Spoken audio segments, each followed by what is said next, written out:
Hey everybody, this here is Big Will, and this is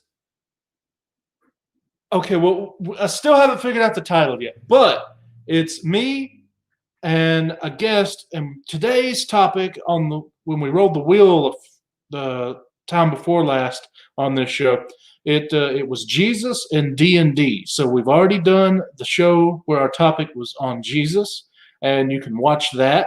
It was with me, Discovery Bay, and Metarog. Good odd combination there, but it went well. We actually went longer on it than we did on the first show that we did. And this one, the wheel landed on Dungeons and Dragons, or D&D, as some people like to call it. And I was hoping to get someone with a vast wealth of experience, someone who played it many times, someone who's DM'd it and everything. But instead I got John. So, hey, how are you? It was perfect. Yeah. I mean, I know absolutely nothing, but I can help out. Yeah. That's the teacher's spirit. I saw it in my mother. I don't know anything, but you give me a book on it and I can figure it out. Oh yeah, exactly. I'm actually one of the rare men in the world who will read instructions.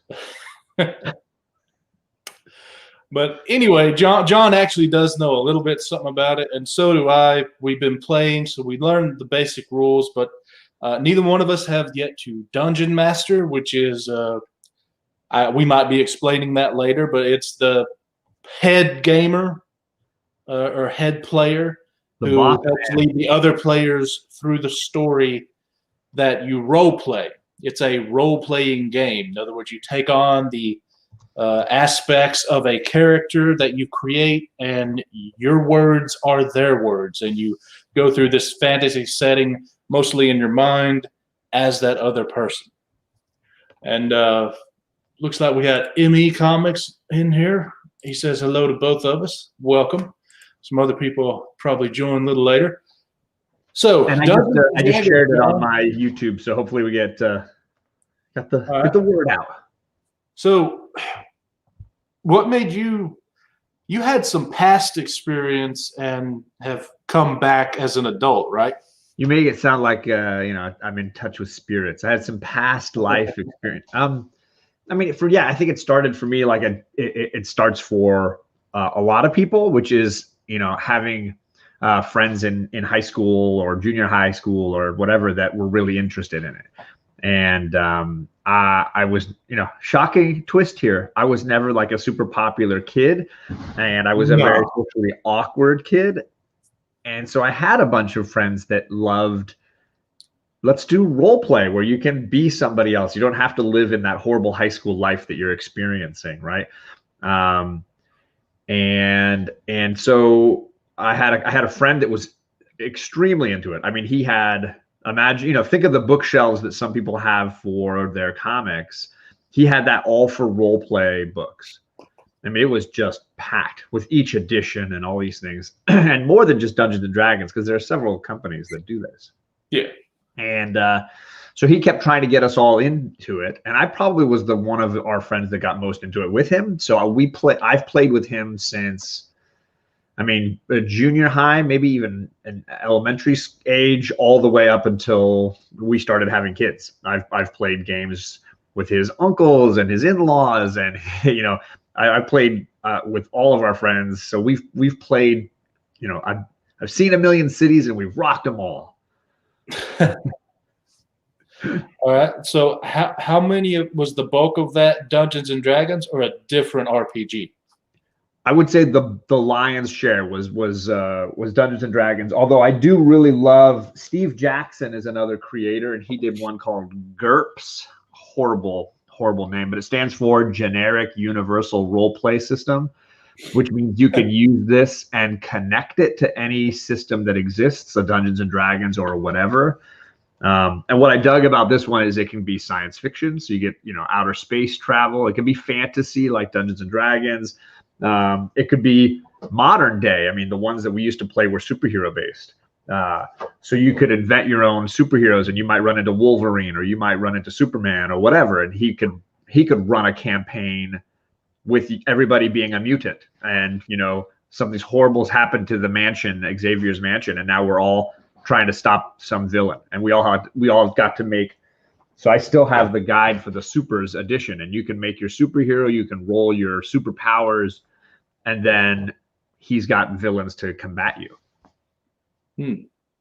Well, I have, like pretty much everyone in America, at least, I grew up and I heard the name Dungeons and Dragons and D&D, but even when I was growing up, it was still stigmatized as the one where the nerd who has buck teeth and glasses and 47 zits and, you know, that kind of thing, where he's the type of guy that would come into a conversation with a beautiful woman and immediately start talking about issue 47 of X-Men, you know, which would guarantee that they would turn and walk away. So I never really played the game. I never really looked into it, but of course I just knew it was there. And then the internet is a very, very amazing thing. Isn't it, bro? Yeah, I got to looking online and saw different people playing. I'm like, hey, that seems like it might be cool. But I never knew anybody around here. Same thing with Magic the Gathering, the card game.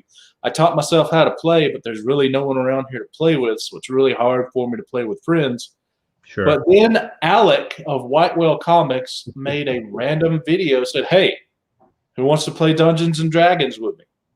So I immediately, like, I do. I don't know how to play, but feel free to teach me. And he agreed, and John is actually in that campaign as well. He's another one of the player characters. And anyway, that's how I got into it. It was very recent. We've been playing a little over a year, right? I want to say I feel like it was less than a year, but maybe I mean, we did that offline. I think at the beginning of 2020 or somewhere, we did that offline. We test trial run. Yeah. Where we had like how many weeks was that? It was not very long. I think we only lasted 6 weeks, maybe. We died. Okay, well, this is like the 28th week. Oh, is it? Wow. Yeah, of this one. So that's you're right. That's not a year, but it's well over half a year.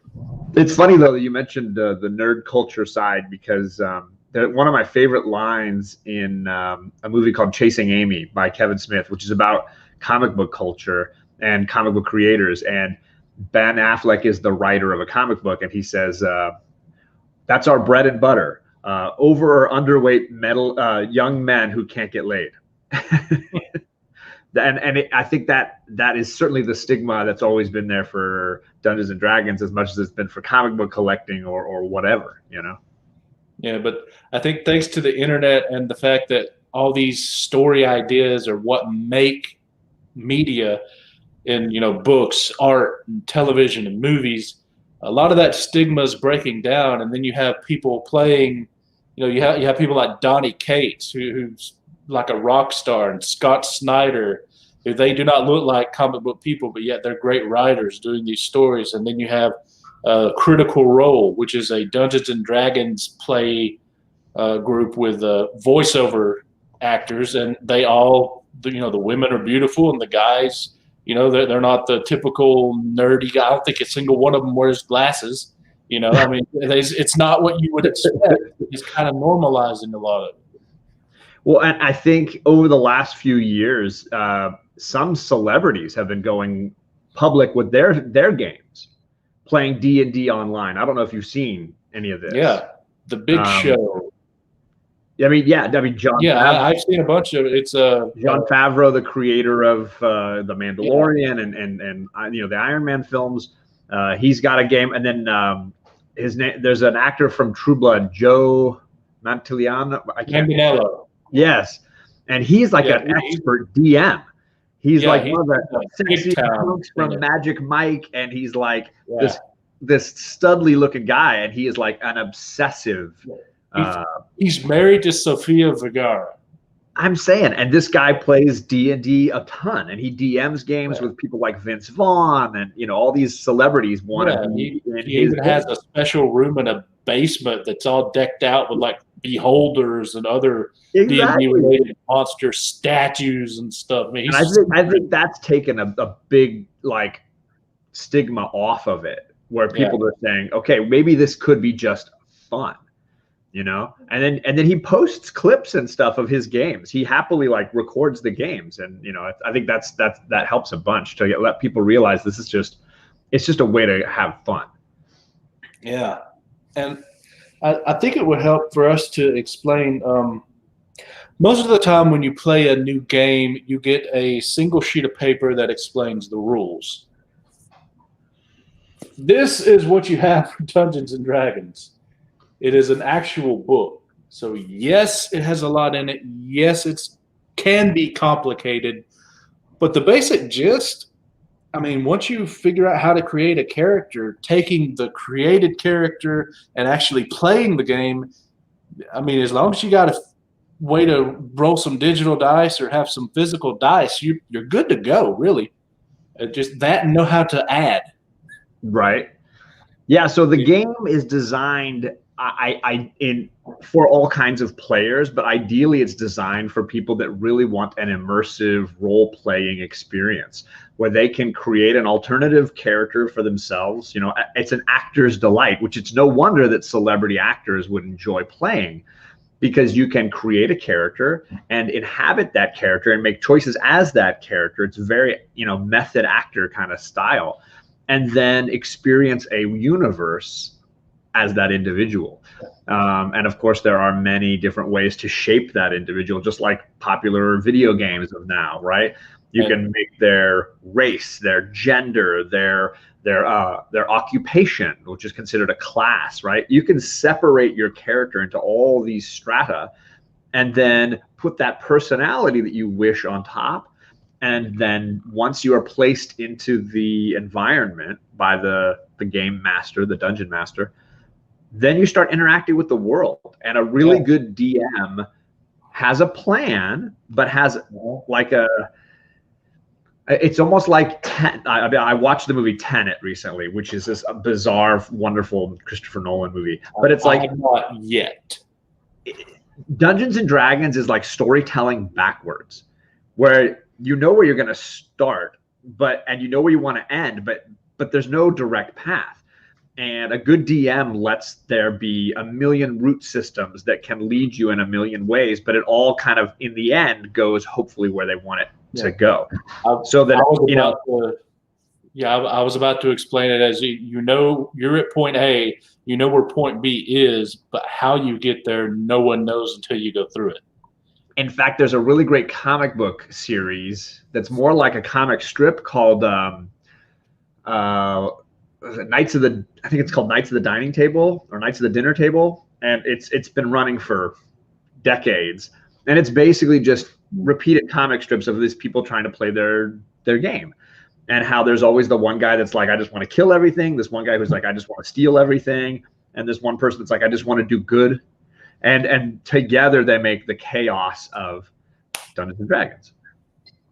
Yeah, I recently sold some books, and in it was like 60 issues of that. So yeah, I it's very funny, and but it's like a Garfield or something. Yeah. You know, you pick it up and you can flip through and enjoy it and put it down, and you don't need to read any of the other ones. And sometimes I was going to suggest that for, just as you said, creating a character and role playing for actors and people that do that stuff is great for them. It's also great for other creatives, like your writers, your directors, your your screenwriters, all that kind of stuff. On being like a dungeon master, for example, that gives them a lot of stuff with that they can do to build their worlds and create these different fantasies, which all movies are fantasy, even if they're based on nonfiction. So right. It's a really good tool for people who perhaps maybe have an overactive imagination to maybe do something with it and figure out. And I think it allows too, for that shy person who's not really comfortable acting in a certain way, can feel comfortable within the confines of a game to be a totally different person and express, parts of themselves or things that they dislike. They can vent and you can be the bully for a couple hours and, express and vent a certain attitude Or you can be the hilarious bard who drinks too much and messes around with women and is just obnoxious, and then get something out of your system and enjoy some time playing with friends, and then have an escape from. For me, it was an escape from high school. It's been said by multiple people, and on the internet, someone even did a TED talk about it. It's an excellent way to have fun at therapy. Right. And if you're acknowledging that that's part of it, if you're then you have that personal growth going on, right? That part of you that's like, that I'm letting the id out a little bit, right? I'm gonna let this other part of me play for a little bit. And in our first game, I chose a bard because I hadn't played in a long time, and I was like, I just want to be somebody who wants to have fun. And I want to, as obnoxious as that character was, and he was it was a lot of fun just to like cut loose. He's always drinking, he's always carousing, and it made for an easy character to play because he was basically a phallic symbol for the entire story, and that's all I had to do. You really enjoyed it too, John. A bit too much, perhaps, but you probably, yeah. But yeah, and I mean, think about it. If you're very shy and you make a character that's outgoing, well, in real life, hey, my character, I did this as a character. Why can't I do it myself? It can really help out. Absolutely. And there's a bunch of good reasons that it's a good, interesting game to play. And when I say game, I'm talking of Dungeons and Dragons, but we're both talking of role-playing games in general. There's Dungeons and Dragons, you got Pathfinder, there's Vampire the Masquerade, a bunch of stuff I know the name of, but I haven't actually played. Sure. And, you've mentioned a couple, but yeah, they're very interesting. It's basically a video game before the video game was invented, except you're writing the code as you play. And I think you can find the roots for a lot of things like World of Warcraft or certain films inside of Dungeons and Dragons, right? I think obviously Dungeons and Dragons had its own inspirations in things like Lord of the Rings or whatever, but since the D&D, I think you can see the roots in a lot of video games, board games, comic books like Die. You can see a ton of the roots of those inspirations being found inside of this board game. It has quite a legacy. And much like with super valuable comic books, if you can find some of the original instruction manuals for version 1, which were printed at home on computers and things, like if you can find some of those, they're very valuable. Yeah. They were actually like mail order. You would order it through the mail, and the creators would mail them out. The instruction manuals, the original ones. Wow. Yeah. So I don't have any of those. I do have a player's handbook. So this is version. Let's see here. This is the 1978 edition. I don't even know that they had a version number in this. Yeah, it might be AD&D, Advanced Dungeons and Dragons. Advanced, yeah, there you go. So this is the oldest one I've got, and I don't have the heart to throw it away, even though it serves no function whatsoever. I think that's 2. It might be, but yeah, Gary Gygax is epic. So I have this one, and then I've got. I've been playing for long enough now that I have the DM guide to go with it, by the way, just in case you want to see how beat up that thing looks now. Good. Yeah. So I have the original set, but then I bought the what is this version? Core Handbook 1. This was like 2 editions ago. And then, of course, the one that we've been using lately. I have that one as well. So I think I've got 4 editions of the Player's Handbook now. And currently it is 5th edition. The 5th edition of the game is that what everyone plays right now. And I have never played 4.3.2 or 1 or the 3.5 or anything like that. But from what I've read and heard, 5th edition is one of the most easily accessible to start playing editions that there was. And that also probably has a hand in the explosion of acceptance and more people getting into it probably these past few years is because it's apparently one of the easiest ones to jump into. It's yeah, I mean it is no doubt about it. The system is complicated. Like there's a ton to learn and a ton to figure out. But I will say the learning is a whole bunch of the fun, and you're rarely going to stumble on a DM who doesn't want to teach and doesn't want people to learn. Every DM I've encountered, even if they're playing a game far more advanced than I know how to play, has always been excited to introduce things and encourage new people. So yeah, it's nice to have an edition of the game that is on that same level and kind of streamlines a little bit of it. And whenever you buy a kit or anything of the D&D 5e, you also get some automatically generated player character sheets that are already filled out, and that also will help you if you just want to get started and play. You have everything already filled out. You just gotta ask, which one do I need to know for this particular thing I want to do, and then you can learn how to create a character later, which is the more complicated part outside of actually playing the game. So yeah, it's really easy to jump into as long as you're not afraid of addition or dice. That's a good point. Yeah, don't be scared of dice. Yeah, don't be scared. Although there's, I believe they're called polyhedrals because they're so many different ones. There's a D6, which is a dice that's six-sided, D6. So there's a D6, a D4, a D12, a D8, a D10, a D20.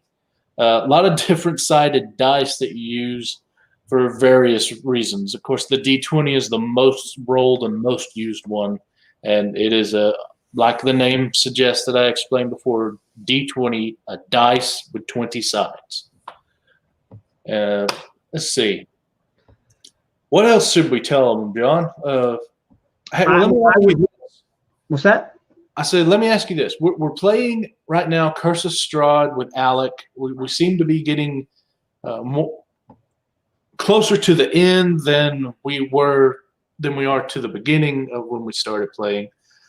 Do you want to continue, you think? Once the Curse of Strahd is over and we actually defeat him, would you like to continue playing with the same group? Or would you like to try something else, or like try different characters, different game rather than Dungeons and Dragons, or maybe a different, normal setting rather than the dark world of Ravenloft? Well, I think the fun of the DM job is that you get to spread the universes around and try different things. So I have no doubt that even if Alex stays as the DM for another round and doesn't want someone else to take over, that he would pick something very polar to the doom and gloom Transylvania experience of Strahd. I've really enjoyed it. We were talking before going live that it's one of the most enjoyable streams I do, simply because I have zero preparation that I have to do. I don't have to create anything. I can just show up and play with friends, and then when it's over, it's over. One reason why I've been able to continue to do it is because all I have to do is sit here with that camera. That's it. Right. You just roll some dice and have a good time. And yeah, I totally agree. So I really do enjoy it and would love to keep playing. Yeah. So I kind of mentioned something at the end of the game. Everyone, Alex he was real sleepy, so he said goodbye. And as soon as he said goodbye, almost everyone else clicked the X on Leave Studio except John. And I was like, hey, got a question for you. Right. And the question I asked would we're obviously going to have to talk with Alec and see if he would want to do it first off. But I have an overactive imagination, as I mentioned before, and this is a great outlet for that. An overactive imagination, and you can build a world and help get rid of some of that excess that you have. And I got to thinking, a while ago, like months ago, I got on a stream with Alec and you and said, hey, I want to write a comic book. and I would need an artist to help me flesh everything out and then get it all situated and present it for publication. I ran into a snag because every artist that agreed to do or showed interest in doing something just wanted to do a cover.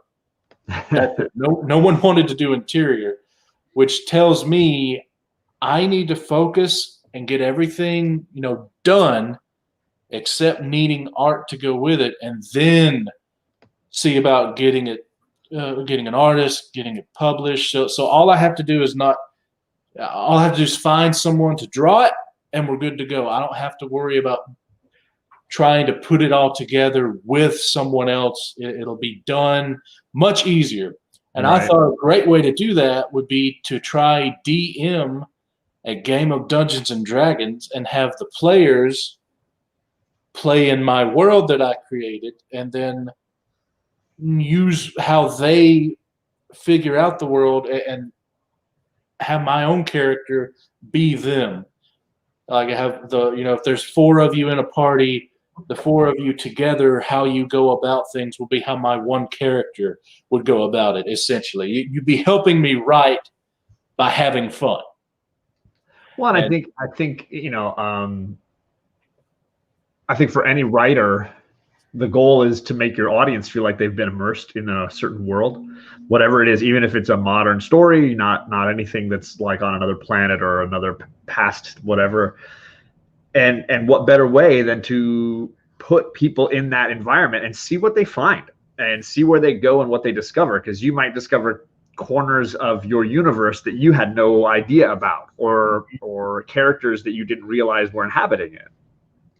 Yeah, and it's I can create the point A that we start at and the point B, and I could take a road there, but it'll be filled with potholes, it'll have dead ends, and it'll eventually get to point B. But if I can take a party with it, they can wind the road however they want to point B, and it'll be far more interesting than what I can come up with. And if I come up with it, it'll be within the confines of how I'm thinking and my perception and perspective. But if I can do it from you guys, it'll be more realistic and most likely better because of all your different perceptions of me and the world I presented it to you thus far, and your, how you think it might go. I think it'd be a really interesting way to write. Yeah, I totally agree. It will definitely spur and motivate and get that creativity flowing for sure. Yeah. So I'll be talking at some point with Alec and see if he'd like a break one Sunday and maybe try that out. But I don't know. It'd probably be easier just to do whatever characters you're playing at the moment and just use them in rather than ask you to create a new character, because that'd probably be a bit much. Yeah. And who knows, it might be a one and done too. So don't want to have a new character created to do that. But just to show you how crazy I am about this, I can't draw at all. But I've tried my hand at maps. I love maps. I love maps. So I've already got the if you notice, most of these have letters like F, B, C, A. That's because they're not all named. Sure. I mean, you're at the early stages. Yeah. Well, it's not that. As I don't intend to name them. I intend to let a player name them, or someone else who maybe, if I ever get this published and they want to do something in this area that I haven't done, they can name it. So yeah, I've been drawing, and I've got a more detailed map of this letter Q right here, where my finger is, because that is where you would be dropped in the world if I do get to DM this and you guys are willing to play. And I got the basic gist of the area and everything else, and I'm kind of excited. So seeing that obviously takes me back for sure. And I this was a map I made for the first game I kind of DM'd, and I wanted to have a continent that was very versatile, had a lot of different habitats. But this was the map that I would give to the people that were playing the game, and I could expand on it. But I knew like where things were within the map and what happened in certain. So I made photocopies of it, and then I could draw on the photocopies and mark things that I wanted to keep track of. But I mean, making maps is just part of the fun of it. I've made a ton of them, and it's just, you know, that's the fun of the DM role, is like creating that universe, designing it. So I had like breakdowns of where everything was in that universe and what kind of characters and powers. How old is all this stuff, John? What's that? How old is all that? Like the stuff in your hands? At least 15 years, maybe 20. So you were still well into adulthood. That's how cool the game is. This is college age versions. So I don't know that I have the like. I don't have much of the elementary school stuff anymore. Although the elementary school stuff would not be as in depth and cool. I had the whole Danger Room set of cards from the 90s, 92. So it's got, what was it? Nightcrawler, Storm, Archangel, Gambit, Wolverine, Shatterstar, Colossus, Cable, and Cyclops. Is there a particular reason why that's in with your old map making? I think because when we were playing the game, we had a bunch of stuff in the X Mansion playing the superhero version. And I was like, look, this is the Danger Room. You even have Xavier up here in the corner watching in on everybody. I just love that these 9 cards came together to form one huge card, like I don't know, some kind of a, Power Ranger or something. I don't know. Yeah, but so I find myself really lacking. I mean, you draw better than me. I can tell that just by looking at your map. I mean, so if you think you can't draw, that tells you how bad I am if you draw better than me. So I've been looking for a tool online to generate a map randomly and use it. And as far as the world map, don't think I'm going to be able to find one. And right now, I really don't want to spend money on some of the ones where you can actually draw it. Maybe I'll do that later, but I'll stick with my crappy hand drawings for now. But as far as cities and towns, I found a great little generator. And so when we go into a city or something, I'd be able to show you, okay, here's the city. And you can actually have a map that shows you where you're going. And everything. That's cool. Knowing your position and the position of the world around you, as I have learned, because we've been doing most of the D&D with Alec in Theater of the Mind, it really helps to have a map to at least know the directions. Because when he talks about the east wall, I'm like... Well, I think also naturally comic book readers and fans are visual learners and visual people anyways. We appreciate the visual. And if we're just hearing it, so it's all verbal, that's very challenging to our community in general, who have spent a lot of their time looking at pictures and reading images. Well, as far as, I mean, if he describes a room, that works for me. I can get it. It's just direction is where I'm a little off, because his orientation, he knows exactly, and I'm guessing. So that's a bit. So a map really helps, and we recently found one on Roll20. So we've been playing Curse of Strahd. We actually have a map now, so we know where we're at a lot better, and it's been very useful. Yeah, I think that's helped a ton. Yeah. But anyway, so yeah, I kind of want to maybe use my own world. It's here fairly soon, but not 6 months from now, and not tomorrow either. But yeah, what this would be, this is called homebrew. That's where you create the world and everything yourself. But like most role-playing games, Dungeons and Dragons has what they call modules. Like it's what we're playing right now with Alec, Curse of Strahd. That's a whole nother book you get that tells you, okay, walk them through here, and this is what goes on here. And then, we play, and based on that, there's other things in the book that say, okay, if they did this, do this. If they did this, do that. And it walks you through a structure, and it's really great if you don't want to create everything yourself, or if you want to stay in the world of Dungeons and Dragons with the myths and everything that they've created from Wizards of the Coast, which is the company that produces the game.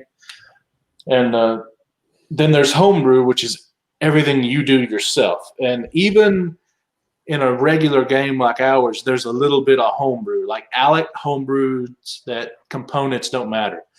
John and I don't have to keep up with the 7 twigs, 4 eyeballs, and everything else that we have to have for this certain spell or that certain spell. We can just and again, you can get as rigorous or as free form as you want as the dungeon master, and I think finding a dungeon master with the same sensibility is huge.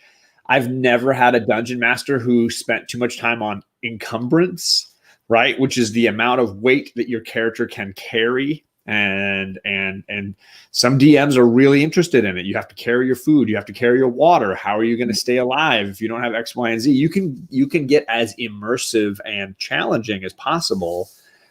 The question is how much of the time playing the game is going to be used on, hey, you don't have any potable water. What's going to happen now?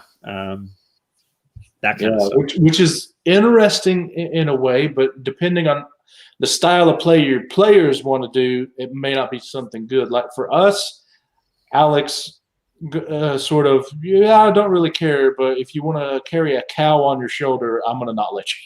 Right.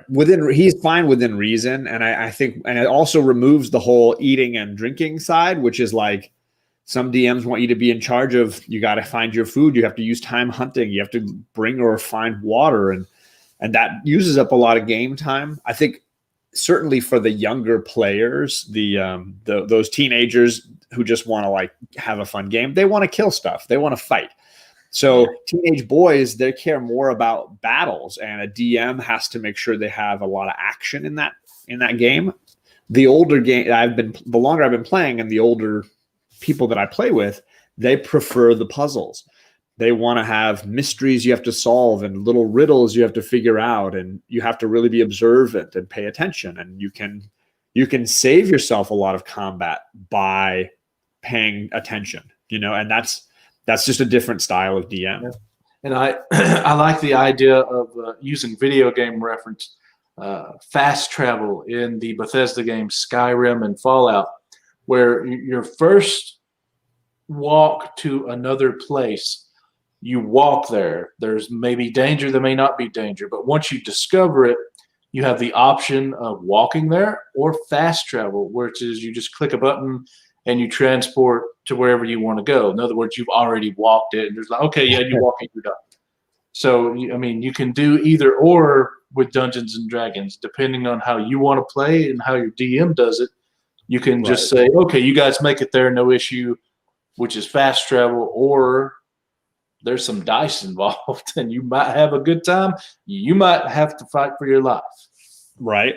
Yeah, absolutely. So it's very easy to make interesting, and there's different, like I have I bought the player's handbook as well as the monster manual and the dungeon master's guide, which is what you need to be a dungeon master and actually run the game. And the monsters that it lists in the manual are amazing, and the different tables in the dungeon master's guide makes for an excellent immersion that you can do, because all you gotta do is roll dice, and are they going to have an encounter? How hard's the encounter? How many people are in this encounter? What would they discover after they defeat the encounter? Or it could be something where the encounter is nothing to fight with. Or you can roll on the madness table, which John's character has to deal with in the current game we're playing now. There's 2 different tables for long-term and short-term madness, and there's a bunch of different effects you can do, and you have to roll, and there's just so much you can do. I am loving this game, It's just hard to find a group to play with. Luckily, the internet has made it a little bit easier. And I was going to say, Alec and I talked before you got on, I think just this last time, saying it's amazing how much you've learned and how much you, of all the players in the game, have learned and been passionate about playing, because it's been very exciting to watch your level of interest in this grow as we've been playing. Because obviously, Alec probably played a ton more than me when you growing up, and I have. It was a huge break for me between when we started up and the last time I played. Basically, was the life of my daughter. 13 years was probably the gap, but it's one of the best parts has just been watching your enthusiasm for sure. Well, like most things, if it seems like it's fun, I like to dig into it and look at it. I look at stuff up online. I look at the different books and everything. And there's a lot to this Dungeons and Dragons. I mean, it's got a lot of history with it. It's a very robust game that you can play. So yeah, of course I'm going to get into it. It's freaking awesome with what the game itself isn't all that special, but what you can do with what the game gives you is amazing. And I think that's where its spark is that makes it fun. Oh, totally. Yeah, the creativity and freedom of a good role play game, you can't. It's just a lot of good play. Yeah. So, with that being said, we're getting close here to the end. Is there anything before we start winding down that you think we need to mention about Dungeons and Dragons? I mean, I think we've kind of hit on the main ideas. For me, like obviously the challenge is finding people interested to play and interested to teach you. And I think there are a bunch of online communities for this. There are a bunch of people that live stream a weekly game like we're doing. So there's definitely an audience for that kind of stuff. And you can tune in and watch and ask questions in the chat. Like certainly our chat is really chill. Usually we've only got like 3 people in there fully communicating. A bunch are watching and not saying anything, but you could always ask, how does this work? What are you doing? And usually there's 2 or 3 of us just waiting for our turn that are happy to talk. So I think finding that community is a big, important growth. And shout out to Tacoma Comics' son, Nathaniel, because he's been trying to run some games. And I know you've been involved with over on Tacoma's channel, some of that. Yeah, we got another one coming up at some point. We haven't scheduled it yet, but yeah, we played a one-shot, and the way this kid is 13 years old, and he's DMing, and I think I'm the youngest person there at 32, and he is so good for being his age, and he really made us all angry because at the end we had to turn this man over to authorities. And the way it was done made us question, why do you not want him to speak? Because they didn't want him to speak. And a letter got dropped. And we're like, okay, wait a minute. This is a one-shot. What's going on here? We need to finish this. And Dan and his son's like, and that's the end of the campaign. Well, no, it's not. We got to have the end of the story, man. What's going on? Why didn't they do that? So now he got us all into wanting to know. So now we're going to continue that as a campaign next time we meet.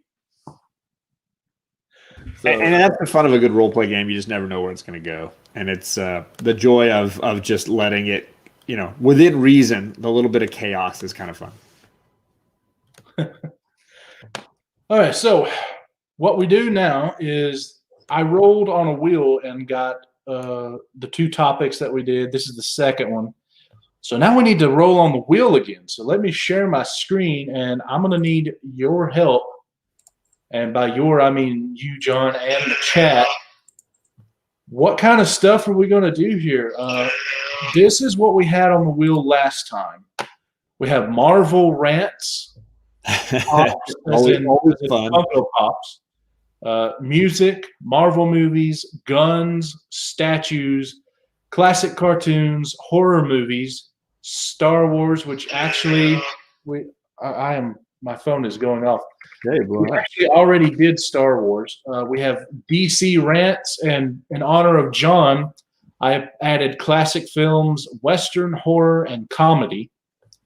Is there anything else we should add on here for next time. And next time will be the month of January. I will do this every other week. Maybe I can make it weekly. And we're going to roll twice and find out what the month of January is going to hold. So, anyone in the chat have any other suggestions? John, do you want to add anything as a cool topic? It can be literally anything you want. I'll put it on the wheel. Let's see here. I mean, you got a bunch of great stuff already on there. Anything with food? No, nothing with food. What do you want with food? I don't know. Favorite recipes? How about that? Favorite things favorite foods, recipes, I don't know, whatever you like making. I'm just going to leave it as food. That's wide open. Maybe Big Will tries something. Maybe Big Will eat something he's never tried before. Yeah, and whiskey. Okay, I'll put down whiskey, food and drink. So, you know what? I'll do drink because I don't drink. So I'll do the whiskey in parentheses. That is how you spell whiskey, right? I'm gonna go with it. All right. Anything else you can think of, or just roll with what we got? No, looks like you got a ton of choices there. All right. We also have Perry. My phone's still going off. It is. How's it going, Perry? All right. Now Perry tonight is dropping the premiere of his 2020 the year in YouTube. So he's going to be premiering his edited video looking back at the year 2020 in the comic book community. Last year's video was amazing, and I'm sure this one is going to have some powerful bits with jabroni and just what was 2020 like in our community. It'll be some good laughs. And so, yeah, everybody make sure you subscribe. Perry's dropping that at 5 Pacific, 8 Eastern. All right. So, okay, dadgummit, I turned the volume for you. I'm gonna throw my phone and shoot it here in a moment. I just sit on it when it starts doing that. How many times are we going to shuffle this, John? Let's see. This is the 5th edition DnD. Let's do 5. 1, 2, 3, 4, 5, and the first spin. What is going to be our first topic?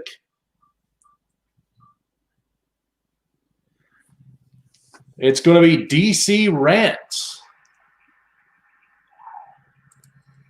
All right.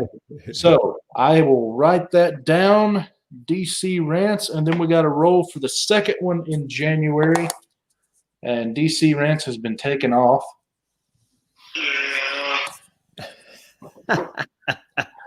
And let's shuffle it again. 1, 2, 3, 4, and 5. Spin the wheel. What do we land on? And I got to figure out who the best guest, or maybe not guest at all. Ooh. Looks like the next one is guns. Guns. All right, then. Those things might go together. DC rant and guns. All right. Anyway, that is it for the show. We have our topics for next time. Thank you, everyone who watched. Not many people did. I think that was mainly because of the day, kind of an odd day. But, not everyone's a teacher. So,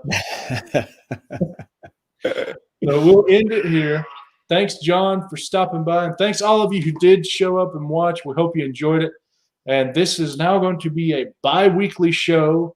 If I ever figure out a title, I'll actually title it. But until then, it'll be What's the Title? And see you guys later.